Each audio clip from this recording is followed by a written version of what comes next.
The dawn of a new season of Futurama is coming to Hulu July 29th. That's great. But I have to warn you, it's completely brilliant. The interplanetary hit is back. The very survival of Earth is at stake. Is everybody okay? Is anybody hurt? Nobody's okay. Everybody's hurt. Watch the all-new season of Futurama. That's the best damn show I ever saw. July 29, streaming only on Hulu.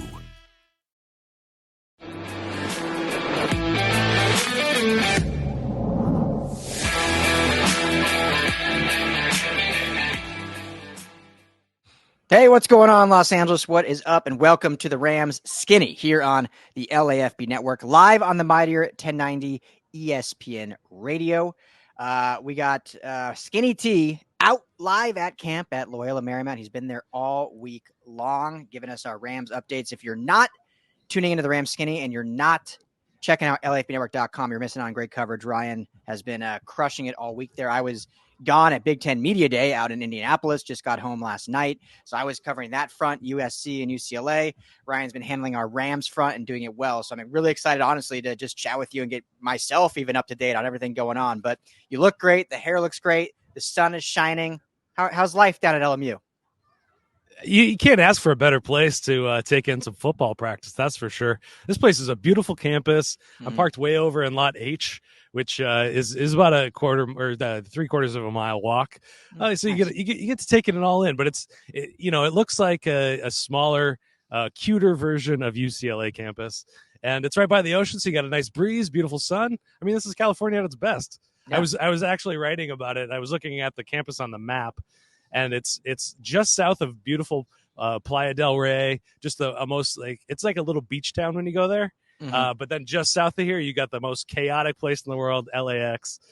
So LMU's got this interesting, dichotomy. So that's fantastic. Love it. Yeah, you were at practice when my flight got back last night or yesterday afternoon. And I don't know how it's been on those afternoon practices, but it took me almost 2.5 hours to get home from LAX yesterday. So I'm hoping, I'm venturing to Chargers camp later today in El Segundo, right by LAX. I'm hoping it's not the same story, but we'll see. Yeah, well, it wasn't too. All things considered, traffic has worked out well for me here. I was going to turn the camera around for everybody that's watching on YouTube, but we're in our radio section, so I'll save that. I'll save that till the end. There you go. Perfect. Sounds good. So. But yeah, it looks beautiful. I think that I want to ask that anyway. But, first show is brought to you by our friends at BetOnline. Head to betonline.ag today. Use our promo code BELIEVE. That's BLEAV. Gets you a 50% welcome bonus on your first deposit. Obviously, Rams football is just around the corner. Matthew Stafford is our Super Bowl favorite. You can go put some money on it on BetOnline and bet on those futures and hopefully win some cash. So betonline.ag, promo code BELIEVE. Telling the guys at the Rams Skinny sent you. So before we get into some unfortunate injury news, Stafford's contract, what the receiving room looks like. You kind of alluded to it, but just curious from your vantage point, positives, negatives, just differences of camp now being at LMU versus what it was at Irvine all those years. It's a little closer to me, so that's a positive, I guess. Yes. We're a little bit closer to the water, so you're getting that ocean breeze, like I said. I don't know if it's a drawback or a good thing, but this is a far smaller setup as we kind of talked about heading into this. You were aware of this campus, and it is quite a bit smaller. There's just the one field. They actually have a baseball diamond converted to a little bit of a special teams defensive unit warm-up area not far from here. So it's a little bit split up, and it feels a little bit homier for that reason. Everybody's just kind of jammed in here. So a little bit of good, a little bit of bad. I mean, I feel bad for those folks that couldn't make it out because those tickets got scooped up super quick. I went on the day after and they were all sold out. So, it's all things considered, I think this is a nice change. It's temporary though. I mean, I think next year they're going to be over at the new facility in Sherman Oaks, Woodland Hills, I think, right there. Woodland Hills. Yeah, nice and hot. It'll be even hotter. At least you've got that ocean breeze right now. It'll be much hotter next year when you're there. Absolutely. So, well, great. It looks beautiful. I've seen obviously the pictures and stuff, and I definitely plan to hopefully get out there with you one of these days. But Ryan will be there all the media availability camp days. So make sure you're tuning in, not just to Ram Skinny, but to LAFBnetwork.com for all his articles, and obviously at RL Anderson LAFB for all your up-to-date news and information with the Rams here at camp. So speaking of that, we won't spend a lot of time on this because it's now kind of old news, but at the start of camp on Wednesday, I guess it was big news to a degree. Matthew Stafford's contract no longer and quote unquote issue. They added some, I'll just let you talk on it. Like what actually happened with the contract to your knowledge. And obviously Stafford's been there every day, which we expected regardless, but it's good to know that that is not now going to be talked about anymore, at least for this season.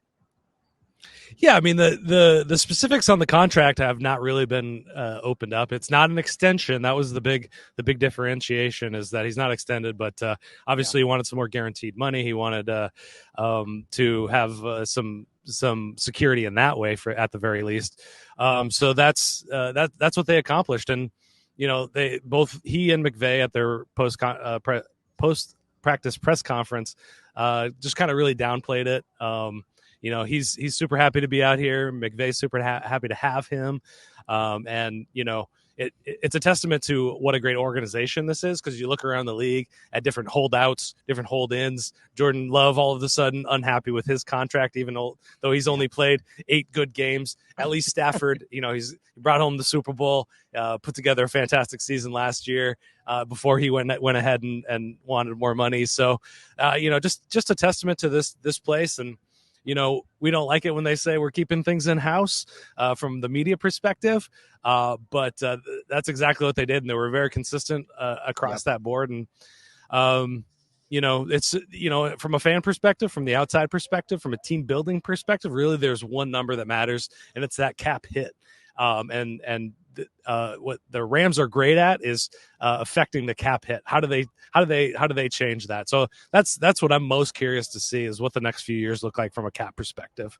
Yeah, exactly. The big word everyone was using was contract adjustment, essentially, which we don't really know what that means, but we have to assume it's definitely some change, some added guarantees to year 2 and 3, since this year was the lone guaranteed year for the remaining 3 total. So as we know more, we will certainly obviously report on that, but it's good to know. Doesn't need to be talked about the rest of camp. Again, they said all along and things were being worked on. Wasn't going to be an issue. It wasn't an issue. Like, to their credit, they got it done the day of. I think Stafford was like an hour late because of it. And everyone was like, yeah, Stafford's not here. And then he trots out, and it's like he was late because he was literally signing documents. Yeah, exactly. Yeah, gotta love it. Yeah. Have all this time, but let's wait till the day of camp to get these signed. Classic. Well, that's how it works sometimes, and the timeline, the clock is the ultimate master of all these things, and obviously the Rams want it out here, and it's just a mystery to me why quarterback deals especially. It's like, get those done. Who else are you going to go out and who else are you going to get? You're going to get somebody better than Stafford right now? Yeah. You go sign Tannehill right now? Yeah. No. Oh yeah, he's still out there. So apparently the NFL doesn't use DocuSign either. Like, you got to be in-house, in person, with that pen on paper. So no DocuSign when they're in Cabo or something. They're very, very protective of all of this stuff, and for good reason. But I was Robert Mays, a fantastic podcaster and a great mind in football, was out here the last couple of days, and we were just I was asking him about how serious should I take all these rules about filming things, and he said he talked to defensive coaches that they scour the internet, they go through Twitter, they go through all the Instagram stuff, trying to find any kind of edge, and so. There's reasons to all the cloak and dagger out there. Yeah. Oh, totally. I mean, if we're doing it, why wouldn't coaches be doing it if we're looking for all that? So makes total sense. Okay, cool. Stafford's done. First point of business done. Check that off. Very important. Now, unfortunately, it seems like every year, not just with the Rams, but just in training camp, it's like you get these injuries right away, and people can blame whatever they want. It's just unfortunate how it happens. But Derion Kendrick, torn ACL. Darious Williams, also banged up. I don't know if there's been an update fully on what that is. Maybe you have one. But I guess just your kind of, from your vantage point, like the play that, I don't know if you saw when it happened with Kendrick, when he tried off, when it happened with Williams, if you're hearing anything else, but obviously very unfortunate news for the Rams, who, Kendrick was going to be a nice depth piece, obviously got some starts last year, and then Williams was seen as a starter this year. And we don't know the severity of it yet, but just kind of your thoughts on the injury front.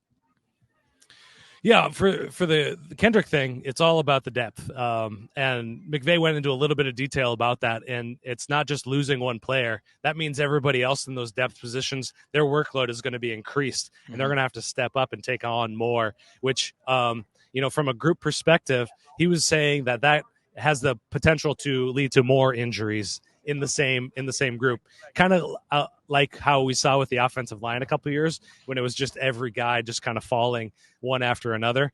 Yeah, that's an extreme example, a very extreme example, but that's just kind of an example of how when people are forced into positions, into more work, heavier workload, sometimes that can have a deleterious effect across the board.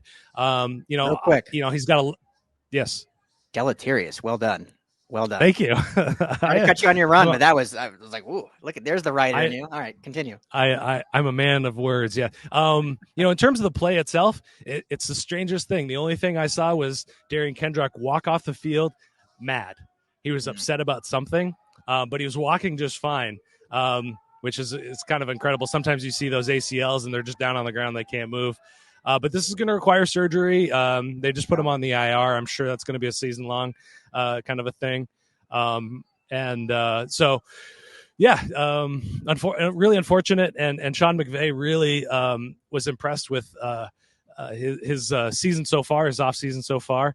But the thing that he said was he knows that there's not a guy on this team that's going to come back from a setback like this stronger and quicker than Derion Kendrick. And that's something that I always appreciated about the guy, is that he would bounce back from those bad plays that he had. And I admit that he had those, but he would come back ready to go, ready to take on the next challenge, just like he did the other one, rain or shine. So, we wish him the best. For D. Will, I saw the play happen. It was a really incredible play down the left sideline, deep play. He just came up hobbled, kind of holding that left hamstring. McVay confirmed that it was left hamstring, but he has no idea. No updates on that yet. I'm sure there's going to be some updates, and I'll let you guys know via Twitter. Players are just making their way to the field right now. If he's out here, number 24 is out here, I'll let you guys know. But today's going to be a deload day, as they call. So no helmets, no pads, it looks like. So it's going to be a lighter practice, a lot of walkthroughs. Yeah. So he may be out here, but nobody's going full speed today. Yeah. So these are the days that are not fun for fans, because it's just like half the time. Remember last year, like Stafford wasn't even throwing the football. He would just there'll be a lot of that. But yeah, hopefully, obviously very unfortunate for Kendricks, and you said it best, for some of the frustrating things he did last year, he would bounce back and make some incredible plays, and it was a roller coaster season for him, but the positives were really good, and you hope to see that improvement this year. Unfortunately, that'll have to wait a year, so best of luck for a speedy recovery, and D. Will, hopefully it's just something that's training camp. Go ahead. Yeah, well, one thing, Gary Klein of the LA Times asked McVay afterwards if they're open to looking into bringing back Ahkello Witherspoon, who still is available, and he said that option is definitely on the table, and he loved working with Ahkello last year. Yeah. So there's still free agents out there, and fans are very aware of Ahkello Witherspoon, also for better and for worse. Well, it's great you said that, because I was going to say, as we've been talking the last 5 minutes, just popped up. I don't think it's official yet. Obviously, as we just mentioned, NFL doesn't like DocuSigns. They got to get him in the building to sign. But Rams looking to sign Jerry Jacobs, formerly of the Lions, a former JUCO product, actually. Wow. Played at Hutchinson Community College, Arkansas State, and Arkansas in college, and then was with the Lions the previous 2 years. So looking like they do add some depth there. It's interesting that they would go that route and not Ahkello Witherspoon, who knows the system. And again, maybe they will add both. I mean, especially with both, Kendrick out and D. Will banged up, maybe that it was just going to take longer to get the money right for Witherspoon, whereas Jacobs not. But anyway, as of right now, by the time I publish this, things could change. But looks like Jerry Jacobs is being added to the roster. I don't know if you've even heard that name before. Never heard that name. Some of those colleges are a mystery to me as well. But perhaps that is a good sign for Williams's prognosis about his injury. Perhaps they're not looking for a starter, but just a depth piece to take some snaps. So that's just conjecture, complete pulling that out of my ear. But perhaps. Yeah, good call. Good call, though. That's a good way to look at it. Which that just reminded me. This is way off topic, but I just have to tell you, at Big Ten Media Day, there was a very large Kearney, Nebraska contingent there. Obviously, they're covering Nebraska, but I met a few reporters that from Kearney, so I was like, oh, look at that. Wow. That's incredible. Yeah. Yeah. Kearney, Nebraska, for those of you that don't know, is my hometown. I went to high school and college there. A cat and a loper. If you're not familiar with the University of Nebraska at Kearney, the Lopers is the mascot, but wow, that's incredible. I feel so silly that last year our kicker, the Rams kicker, was from Kearney, Nebraska, and we found out like a few episodes in or something, like, oh, he's literally from your hometown. I think you said it. Yeah. Well, great. So I want to quickly, and again, it's hard to tell 2 days into camp, but we've talked about the running backs, and obviously, that draft pick, Blake Corin, Kyron Williams, who, battled an injury a little bit early in the OTAs, early in the offseason program. But you mentioned before you're down air, I won't spoil it, I guess, but there's been one running back that's really kind of shined, and we've talked about, we feasibly see 4 backs on this roster. And it seems like he's making a case for him to be one of those 4. What have you seen from the running back room so far? Yeah, Kyron Williams moving at full speed. They're keeping him on a bit of a pitch count just to, as they say, be smart with him. They say that about every injured player. We're going to be smart with him. That's great to hear. But he's looking great. And Sean McVay in his press conference has reiterated it starts with Kyron. But they're working Blake Corum in there regularly. He's going to be a big part of this. We kind of thought that heading into this. But Ronnie Rivers, he's getting a lot of touches. He made an incredible catch yesterday. Really something really special. Just stopped on a dime, made the cornerback overreact, and just contorted his body, caught that ball in just only one spot that it could be to be there. So and just getting a lot of touches, a lot of work. He's obviously the veteran guy of the other guys that are veteran in terms of Rams players. So you got to assume he's kind of got that leg up on the 3rd spot. We haven't seen a lot from Boston Scott, even less from Zach Evans. Boston Scott kind of idea might be there for special teams specialist for that new kick return rules, but we'll see as that kind of plays out. Yeah. Ronnie Rivers, that guy, and I don't mean this disrespectfully, but it's like everyone kind of is like, okay, they're bringing someone else to replace him, and he just always hangs around, gets a roster spot. The coaches love him, his work ethic. He finds his way onto the field. Like, he's just that guy that continually you think like, oh yeah, he's the odd man out. And it's like, no, he's actually like RB2. Like, he just keeps hanging around. Yeah. Consistency is one of the best attributes for football players. And from what I've seen, that's how he, hangs around. He is who he is. We know his ceiling and we know his floor, and that's where he's going to operate. And, knowing that is a good thing. Yeah. Okay, we'll get you out of here soon because I know practice is starting, so we want to get you out there and be able to cover that. So 2 more for you. Have you seen anything from the defense? Again, it's early, not even in really full pads necessarily. They're not really tackling as they don't do at any Rams training camp, but have you been able to see some of the young guys, Fisk, Verse? Have you seen the secondary, obviously, besides the injuries? What have you seen from the defense so far? Yeah, in terms of the defensive line, it's been really interesting to watch just the rotation. Can't comment too much on exactly reps and snap count and things like that, but the rotation has involved all of those guys. And Verse is going to be out there a lot. We're speculating some with Byron Young a bit, but Verse is kind of moved into that starting role, I see, from what I see. And, furthermore, he's out here and he's really vocal.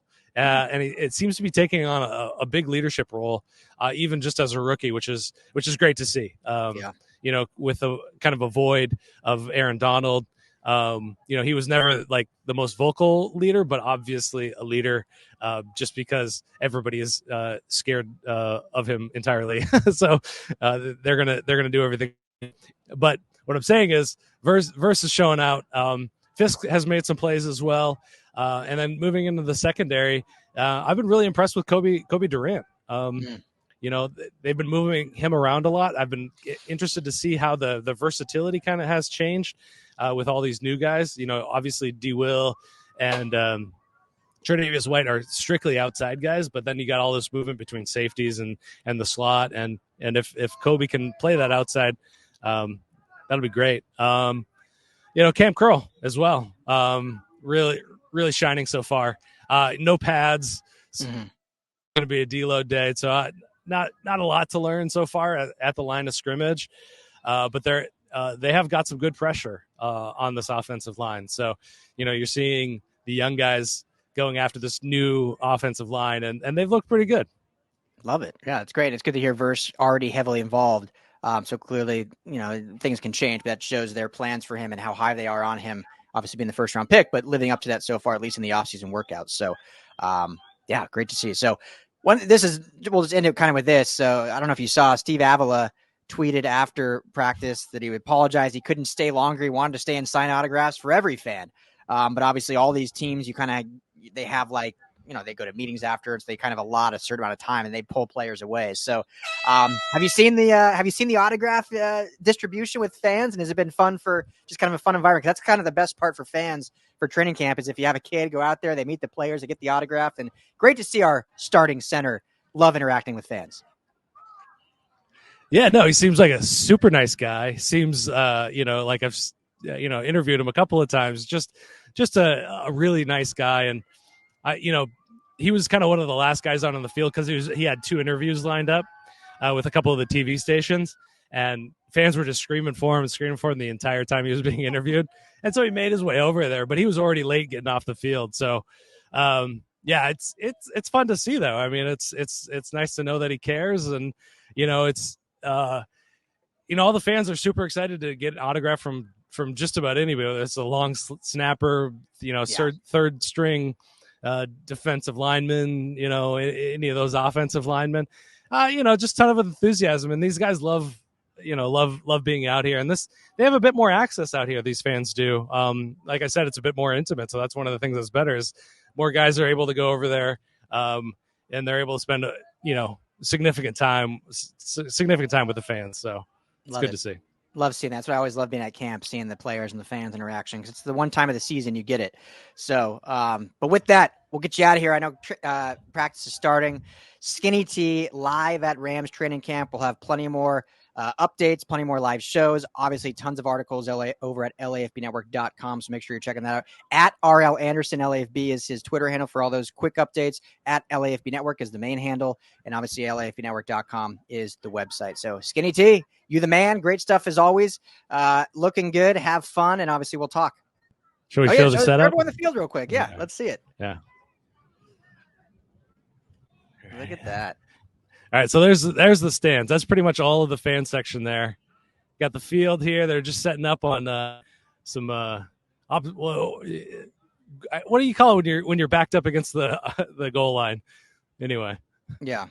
And then you got the VIP tents there. Nice. So that's good. I like that's it. The setup.